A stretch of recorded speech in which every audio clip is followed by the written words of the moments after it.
Hi, everybody. Today is Thursday, January 9th, and our friend Professor Marandi is back with us. Welcome back, Professor. Thank you very much for inviting me, Nima. Let's talk about what's going on in Lebanon. After 2 years, after 2.5 years, we have a new president in Lebanon. What does that mean, and in, how do you see the position of Hezbollah right now? Well, the United States, the Europeans, and regional countries all put a lot of pressure to get their own people into power. Hezbollah and its ally Amal and its other allies, they have also been negotiating. But I think ultimately we're going to have a president today who is leaning to the West, but the Lebanese landscape is very complicated. He will be doing deals with everyone, Hezbollah, and will get its assurances. And the armed forces always has a good relationship with Hezbollah, and I don't think anything very serious will happen. Hezbollah will remain very much a the prominent force in Lebanon because it has huge popular support, but also because it is in the south and in the central part of Lebanon, and it is the only real resistance against the Israeli regime. We have to always keep this ongoing argument. There's always been this argument that Hezbollah has to give up its arms and become an ordinary political party, and that the armed forces of Lebanon must defend the borders, which sounds very good, but and Hezbollah would love to have a strong military in Lebanon protecting the citizens. But the fact is that the United States, the Europeans, and regional countries, and of course the Israeli regime, would never allow the Lebanese armed forces to be strong. The Israeli regime wants to have absolute authority in the region, and that's why we see that Lebanon has no air defense. We saw during the battles, during the war that we had in Lebanon, how the Israelis would just bomb apartment blocks across southern Beirut and beyond southern Beirut. They would bomb cities in revenge for the losses that they sustained on the battlefield. They would slaughter communities that are close to the resistance. They would slaughter family members of people who were a part of the resistance. But there are no air defenses. The Lebanese armed forces have no air defenses. They have no proper navy. They have no proper army or ground forces that could deal with aggression from the Israeli regime. What the Americans and the Europeans want, and their regional allies, is a military that can crush the people in Lebanon. So until there is a military in Lebanon that can adequately protect the country against the Israeli regime, Hezbollah really has no option but to maintain a military force, especially since southern Lebanon and central Lebanon is where the majority in these areas are Hezbollah. These are the communities that are most at threat from Israeli aggression. Alongside the border, you have towns and villages that are very closely associated with Hezbollah, and they know that if that the resistance did not exist, that the Israeli regime would have annexed them many years ago. In 1982, they invaded Lebanon. They took the capital. They and their allies, Sami Jaja and others, they carried out a massacre in the Sabra Shatila camp, killing 3,500 Palestinians and Lebanese Shia, but also tens of thousands of people were murdered during the Israeli occupation that began in 1982. So it was only because of Hezbollah and its military capabilities. Hezbollah was created as a result of the Israeli invasion, and it grew and gradually it pushed the Israelis back until in 2000 they liberated the south of Lebanon. So the only force that can really hold back the regime is Hezbollah. And the Jerusalem Post reported that based on according to a government committee in Israel, Israel must prepare to fight for a potential fight, for a potential war with Turkey. And do you think that it seems that today we've learned that from Israeli media again, they're talking about we have to divide Syria in administrational regions, something like that, and it seems that they're having some sort of disagreement with Turkey. What's going on right now? The situation in Syria. Well, I don't think Turkey would ever go to war with the Israeli regime, at least not under Erdogan. Uh, Erdogan has made the country very vulnerable to the United States. The country has over $500 billion of debt. And in the past, when Erdogan got into conflict with the United States, actually it was during the Trump presidency, Trump threatened the country with sanctions, and there was a major stock market crash, and Erdogan immediately released the pastor who was arrested and accused of being a part of the coup attempt in Turkey. So Trump can easily bring down the Turkish economy. It is a very vulnerable economy. And so I don't think that Turkey is not like Iran. Iran is a country that has maximum pressure sanctions. It's been sanctioned for decades. All of the sanctions against Iran are because of Palestine. And therefore, it's very difficult for the Americans to harm Iran more than what they've already done unless they want to go to war.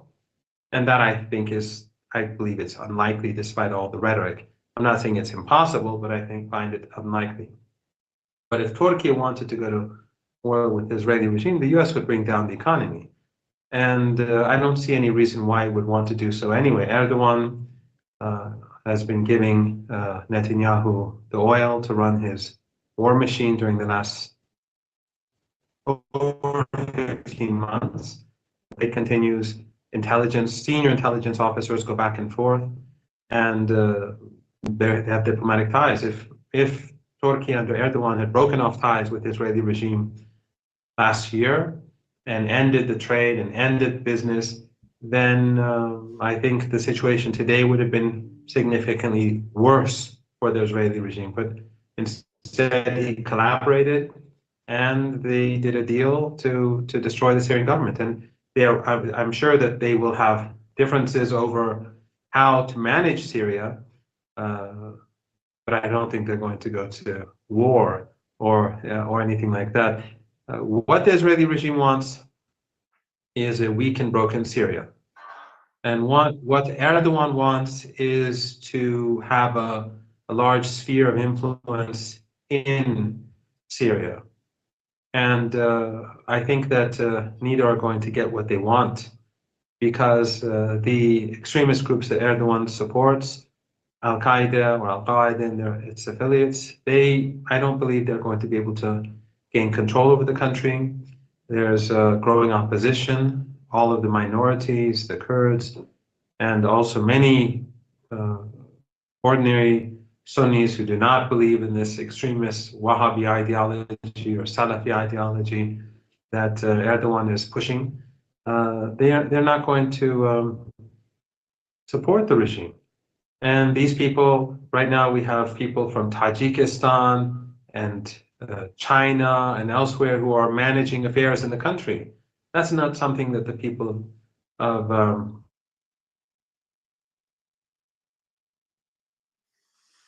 Yeah, I think we've lost Professor Marandi. Just a minute, he's gonna be back.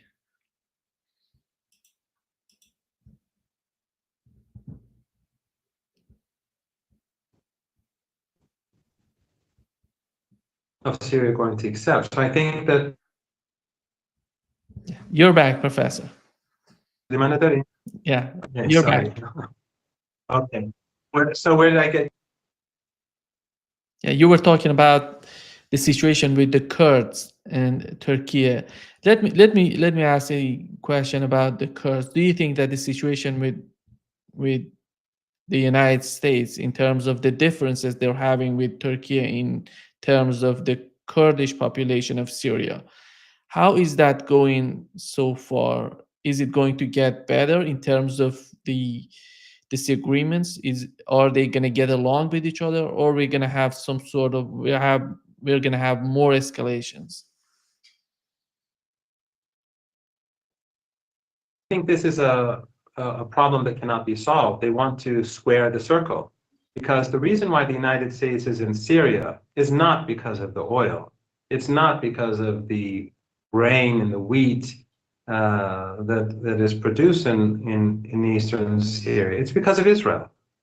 The United States wants to strengthen the Israeli regime's hand to make sure Syria is weak, to make sure that the connection between Syria and Iraq is broken or vulnerable. And that is basically it. Otherwise, there's the damage that this does to the United States, both with regards to public diplomacy and its image across the region, and that the cost of the U.S. military is significant. They don't make a lot of oil. That oil is given to Israel through Turkey. The Kurds send it through Turkey to Israel, just like the oil that goes from Baku to Turkey. This oil also to Turkey and then to Israel. This oil also goes to Israel for the most part. But the main benefit is for the security of the Israeli regime. So the Americans are not going to relinquish the Kurds so that Erdogan can have the upper hand. It won't happen that easily. If it does, if there is conflict, as I said before, the United States would use sanctions against Turkey, and Trump has already shown the will to do that during his first term. That's why I think that the situation, when I got cut off, I don't know where I got cut off, but that's why I think the situation in Syria is going to remain unstable.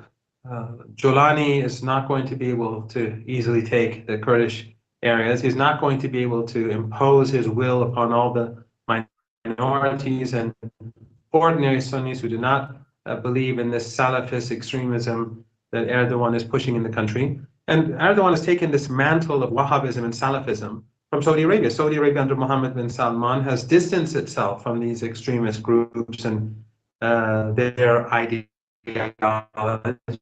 Now it's Turkey, but Syria is a very complicated society. It's a very sophisticated society, and I don't think these crude these ideologies and the people behind that ideology, especially since many of them are Syrian, I don't think they can impose their will on Syria. So Erdogan, in my opinion, he's made a major mistake, and Turkey is going to pay the price. The smartest thing that he could have done would be to do a deal with the Syrian government under Assad, and then they could have decreased the problem in the Kurdish-controlled regions. And by the way, in those Kurdish-controlled regions, it's not as if they're all Kurdish. There's a huge Arab population, and in most areas, actually, they're the majority.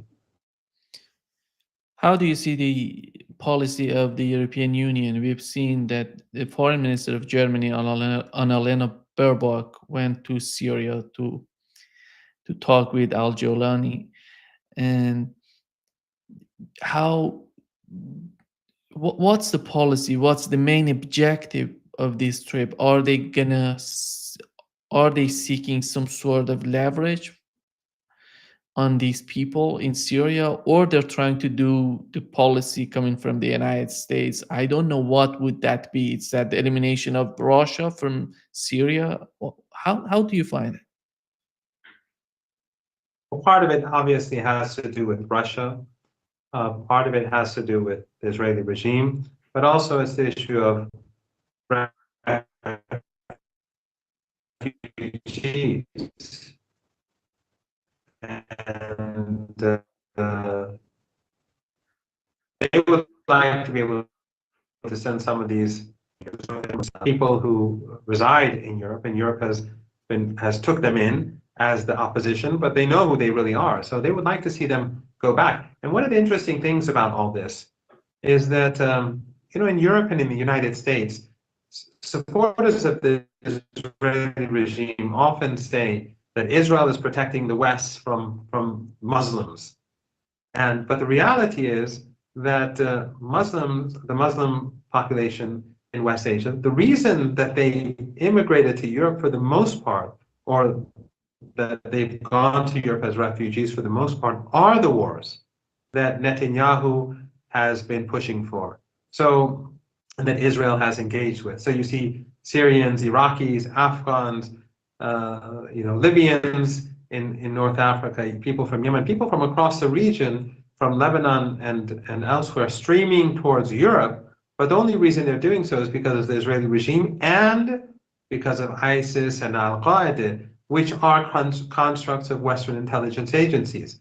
So they've created this situation for themselves, and now these European elites, they are in danger because we see new forces rising in Europe. The political landscape has changed.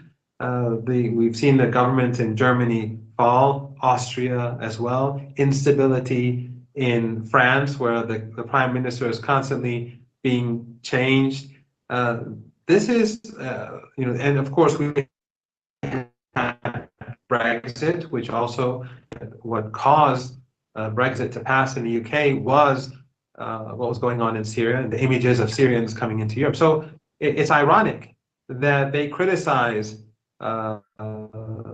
they support the Israelis for holding evil people like ourselves, like Muslims like myself, from entering Europe. But the reality is that it is Israel and those Western intelligence agencies who've been cooperating with Israel over ISIS and Al-Qaeda that have created this massive refugee problem. But in any case, Europe doesn't carry much political weight. We all know that. At the end of the day, when it comes to Syria, if the Americans want to lift the sanctions will be lifted. If the Americans want the sanctions,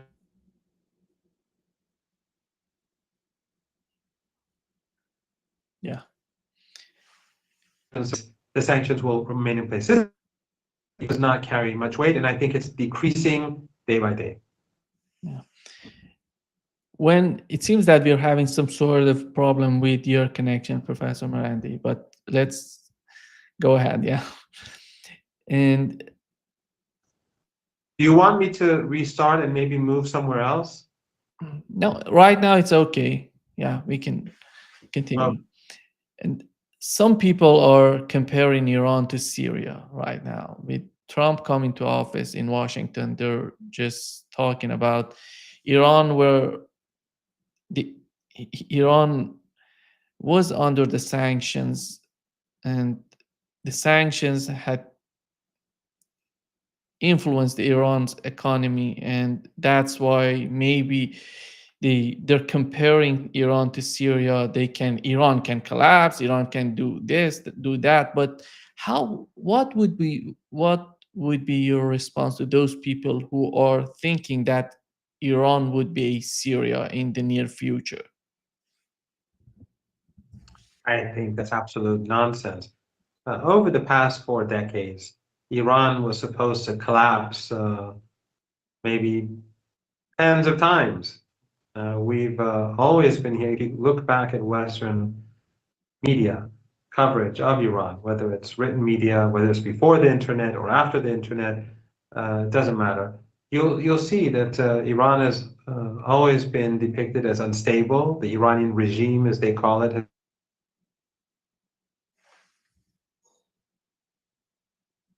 as floating, as corrupt, as itself. This is nothing new, and to a large degree, this is, I think, based upon wishful thinking in the West. We've seen how the United States, when they invaded Iraq and Afghanistan, they effectively surrounded Iraq, and they were in the Persian Gulf. And if you recall, they were saying, real men go to Tehran, but they didn't, and that was not because they didn't want to. but because they felt that Iran was too powerful and that the price would have been far too high. Today, the United States is much weaker than it was in 2003, 4, or 5. And Iran is, of course, much stronger than it was back then. So I think uh, any sane person in the US military would know that the possibility for succeeding in any conflict with Iran is impossible. It would be devastating for the world. Everyone would lose. With regards to the economy, Iran does not compare to Syria. Syria, when it collapsed, its economy was 15% of what it was in 2010. 15%. That means nothing. That means the country collapsed completely. Iran's economy is much stronger, much more resilient. The economy actually has grown, I think, was expected to grow in 2024 by 3.7%. I think people can look that up. Iran doesn't have a foreign debt. I think it's like stands at $5 billion. And of course, Iran has an indigenous military industry. Its military costs are very low, and it's very high tech as well. So I see no and actually, and this is something that I perhaps said before. While the fall of Syria may be a tactical loss, in my opinion, in the long run, it benefits Iran. I mean, the misery of ordinary people aside in Syria, Iran spent billions of dollars a year in Syria, maybe up to $5 billion in oil, free oil, and other forms of support to the Syrian government. That now is not Iran's burden, nor is it Russian or Iraq's burden. Mr. Erdogan has to pay for this, and Qatar has to pay for this. Whoever else wants to pay for it, they are the ones who will have to carry this burden from now on. And this, of course, will go back to the Iranian economy. And I think ultimately this will be a quagmire of sorts for those who've used Al Qaeda against Syria. And I think, as I said earlier, Jolani, I don't believe will last very long, and things in Syria will change, hopefully for the better. Meaning the state and Syrians who are not extremists and not terrorists and not bound to Western intelligence agencies, they will hopefully come to power. But in any case, this burden no longer exists for Iran. That's quite a lot of money. The reason why Iran spent so much in Syria was to prevent ISIS and Al Qaeda from expanding. Remember, Iraq was about to fall, Syria was about to fall, Lebanon was in danger. And have no doubt, back then in 2012, 13, 14, 15, the Saudis, all the countries in the Persian Gulf, Turkey, Jordan, NATO, they were all heavily invested in supporting ISIS and Al Qaeda. And many of these countries were quite foolish because if they had actually won, it would have been an imminent threat to themselves.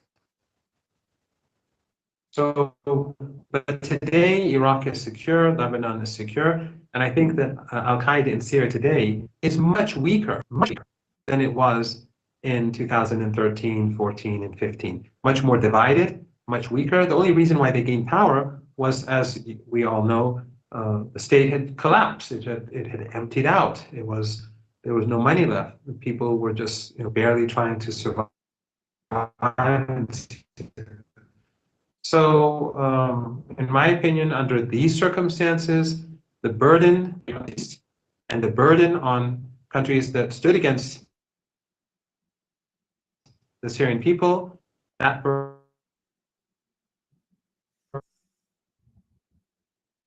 Yeah. It seems that we have the same sort of issue with the connection. And I'm sorry, very bad place, actually. yeah. I think it's my.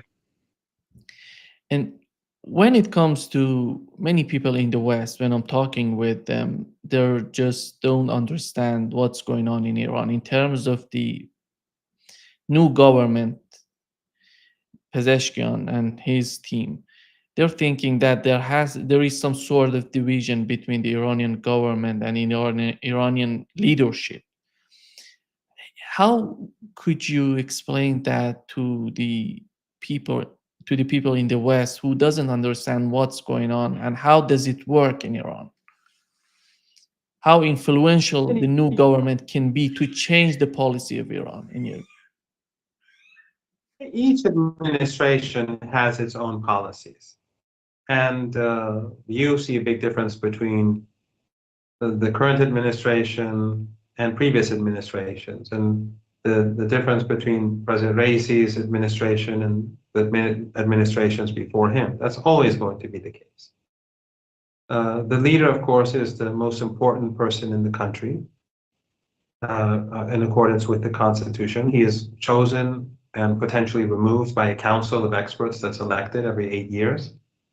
And the president, he's brought into power, parliament, the local councils, they're all brought into power through direct elections. And President Pezeshkian, I would consider to be a moderate reformist. Actually, I think maybe the first time we spoke, or maybe not, I don't know. I would say that in many ways, President Pezeshkian is not dissimilar to President Raisi. If you look at his letter that he published in Tehran Times, the first letter that he published, I think it was before he actually came to office, but after he was elected, he was president-elect. The policies that he outlined there, that letter could have been written by President Raisi.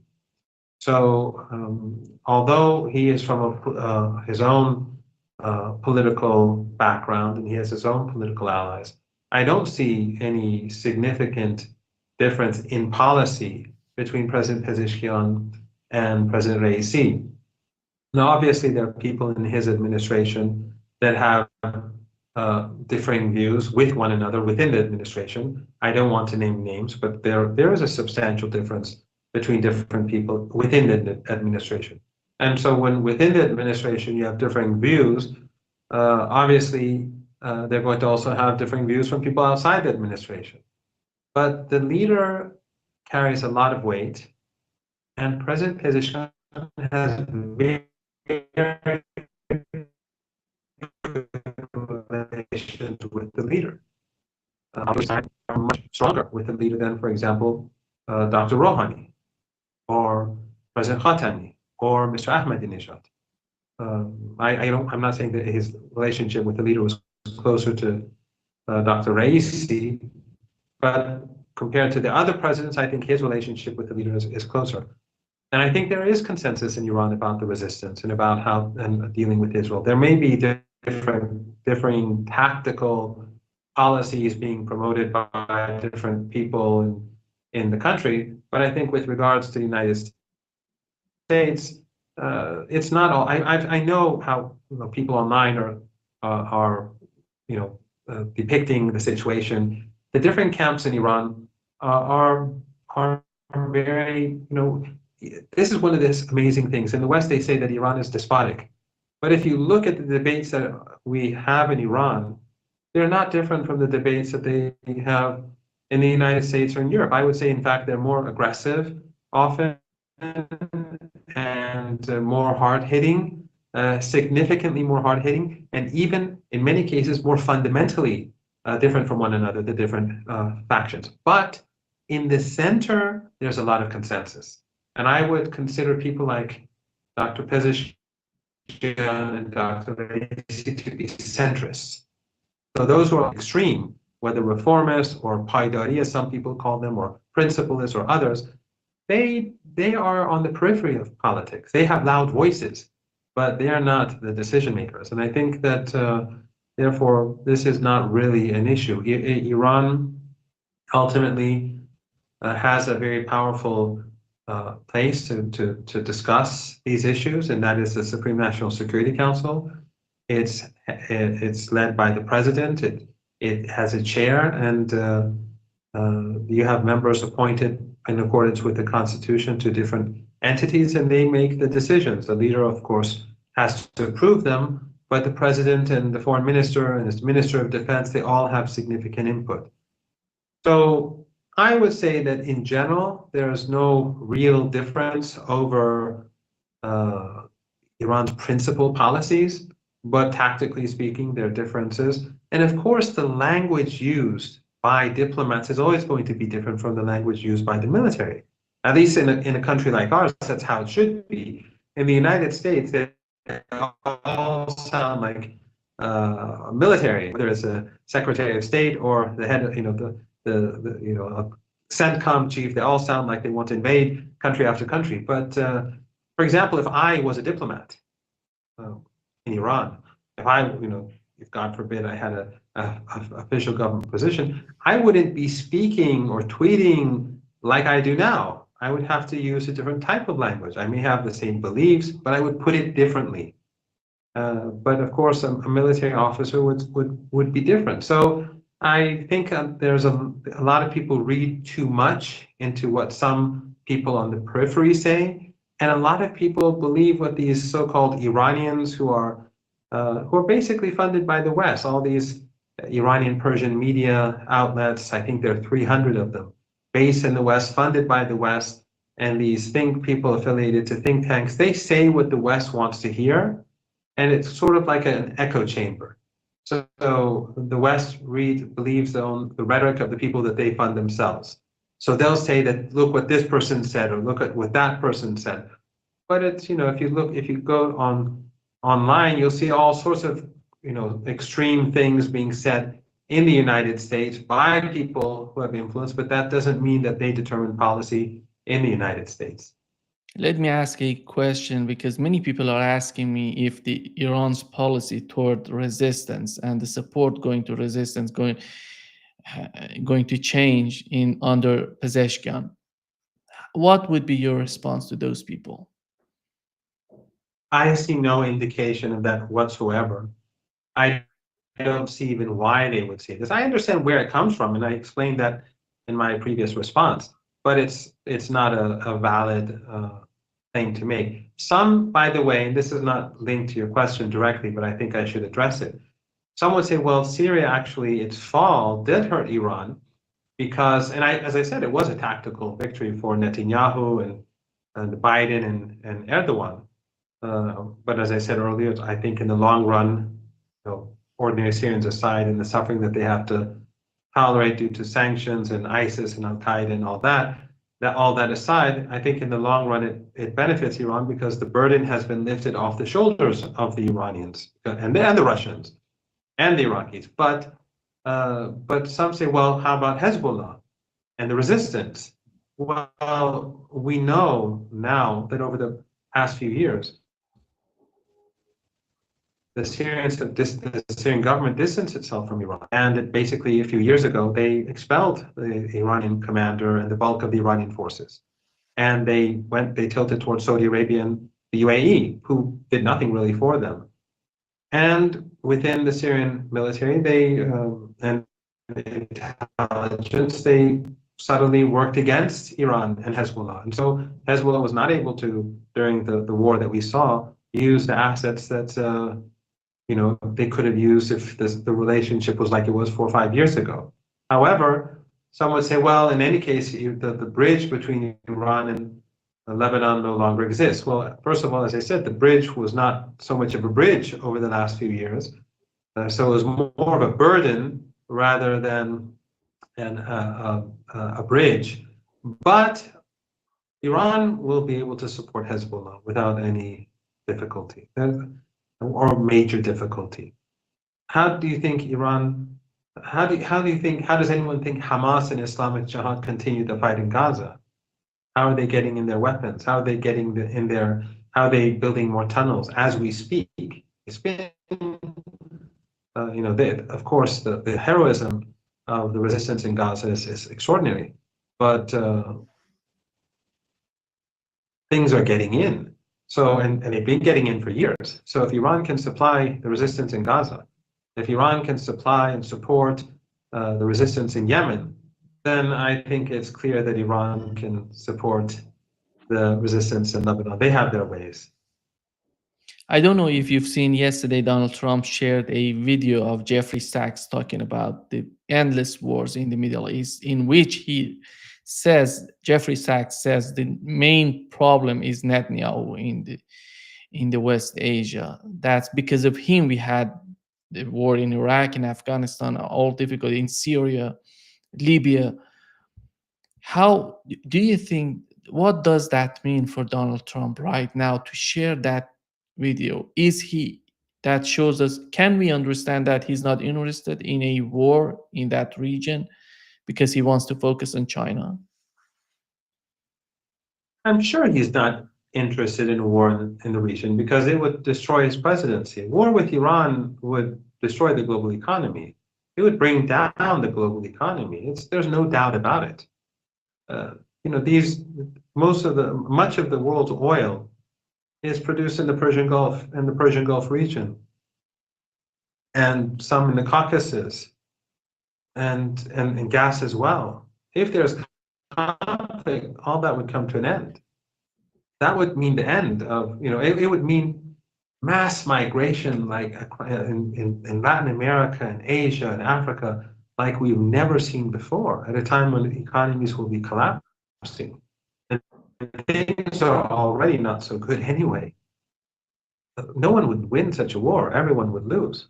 Trump knows that. I mean, these small countries in the Persian Gulf region, which have American bases, if the United States attacks Iran, these countries are all complicit. And they have no defense, and they only have oil and gas installations. So if they attack Iran, they're a part of if the Americans attack Iran, they're a part of the aggression. They've given the Americans the capability to do so. So I don't think any sane person would be interested. Of course, people in Israel would be interested because they don't care about Western interests. And that's what the clip says, and that's what Trump republished or retweeted, or what he put on his account. And that Netanyahu has created all these wars. He pushed the United States to spend trillions of dollars in Iraq and the other wars as well. He supported the dirty war in Syria from the very beginning. He and Erdogan and NATO and Qatar and these other countries, they destroyed Syria. They killed hundreds of thousands of people and devastated it. But the cost for the West was huge. And the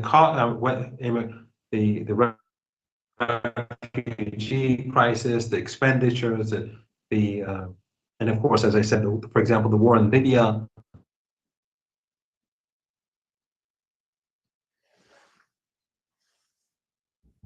The destruction of Libya. And so Trump understands this. Does that mean that Trump is going to pursue a different type of policy?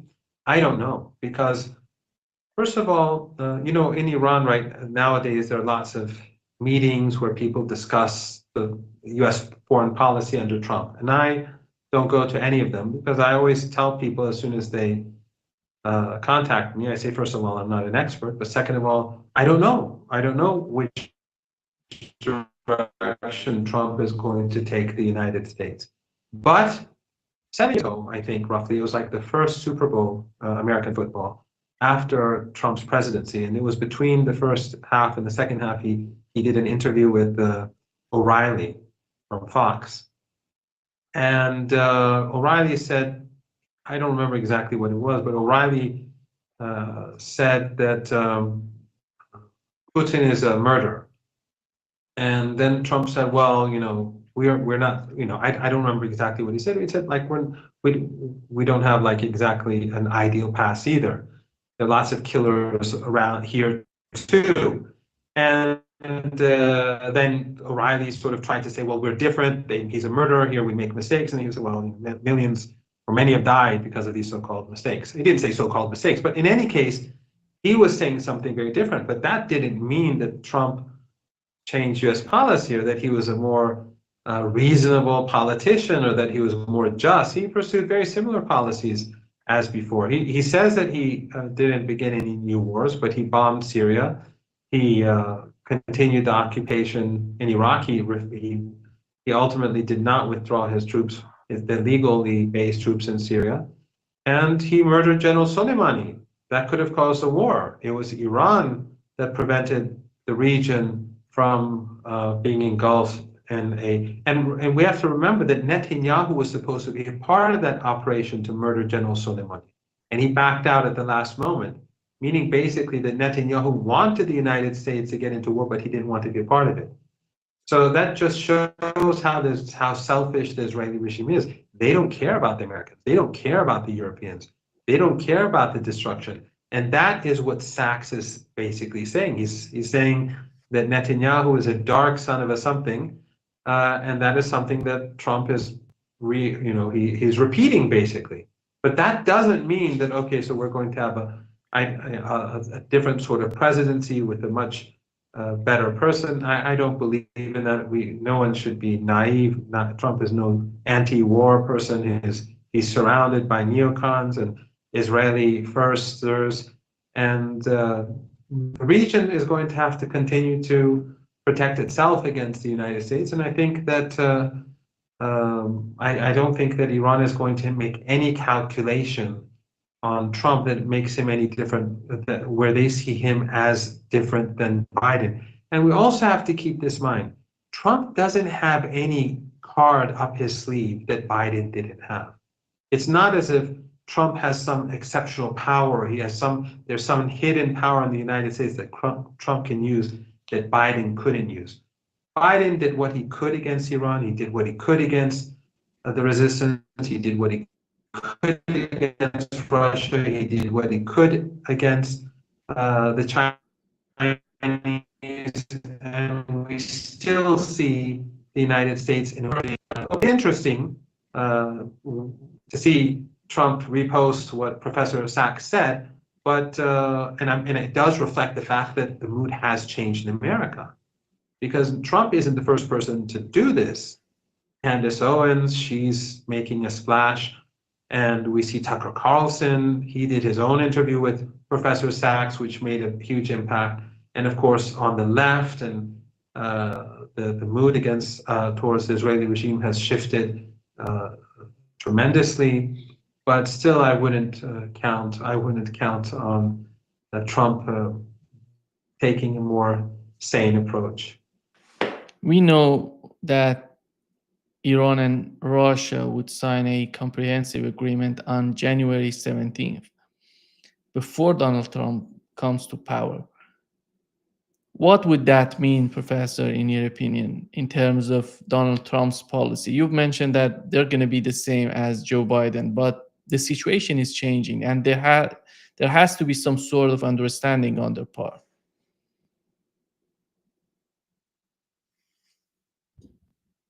Can you hear me, Professor?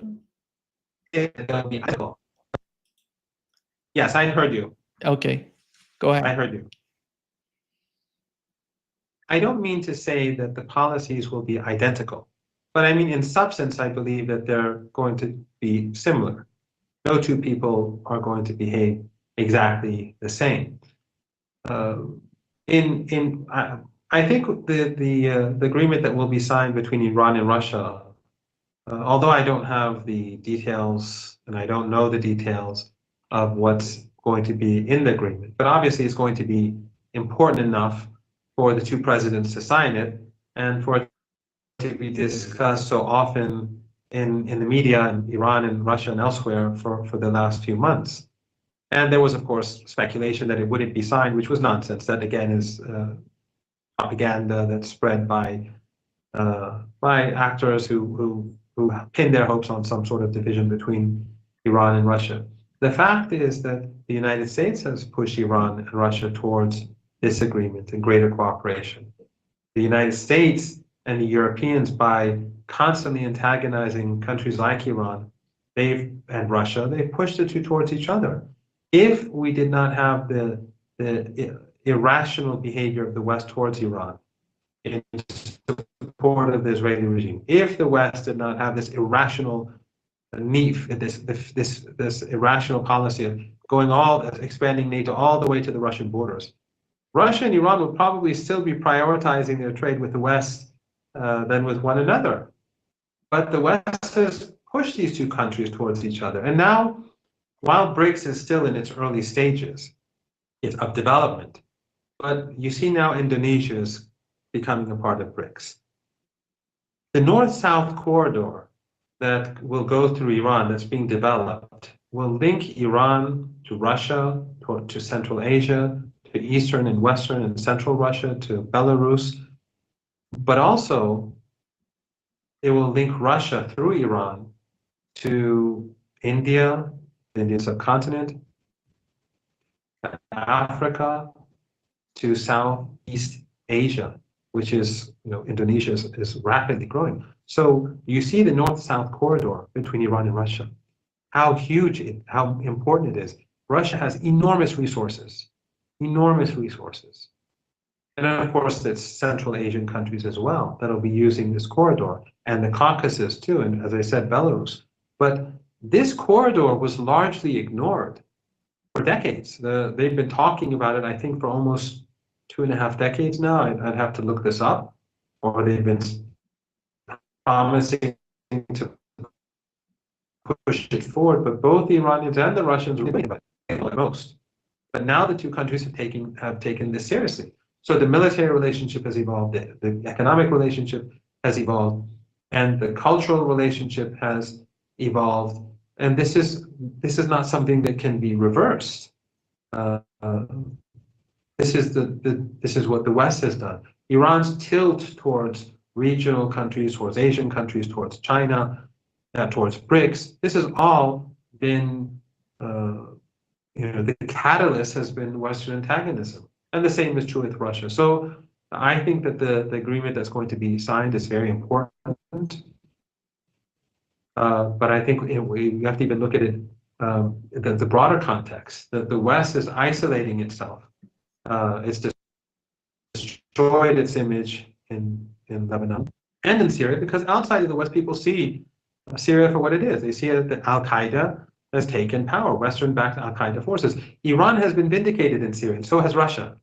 Remember, we were being accused of supporting this nasty, evil regime. And of course, Iran never said that the government in Syria was some utopian government. What Iran said from the beginning during the Dirty War is that the government in Damascus is better than ISIS and Al-Qaeda, far better, or they are far worse. And that's what the Russians were saying. But the West and these countries in the Persian Gulf were saying, no, these are just freedom fighters. Well, now we see what the freedom fighters look like, even though the Western media is trying to portray them in a positive light, but people across the global South, the global majority, see the truth for what it is. That we live in a very different world than the world that we lived in a decade or two ago. Things are changing very rapidly. So I think what happened in Syria, as I said, that the burden has shifted to those who were trying to destroy the country. They have to pay the price now, but also Iran and Russia, all they do is stand aside and say, look at these extremists, look at these Russians, Russian terrorists, these Chinese terrorists, these Tajik terrorists, these terrorists from Central Asia that are a threat to the whole of Asia. These terrorists that came from Saudi Arabia and elsewhere who are a threat to the stability of Saudi Arabia.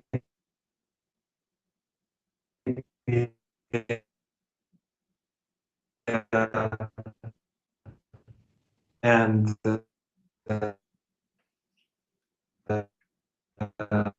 Egypt and countries in the Persian Gulf and Jordan. So Russia and Iran, they've grown closer. They've been vindicated, and a lot of countries are also the Western policy in Syria. So I'm not saying that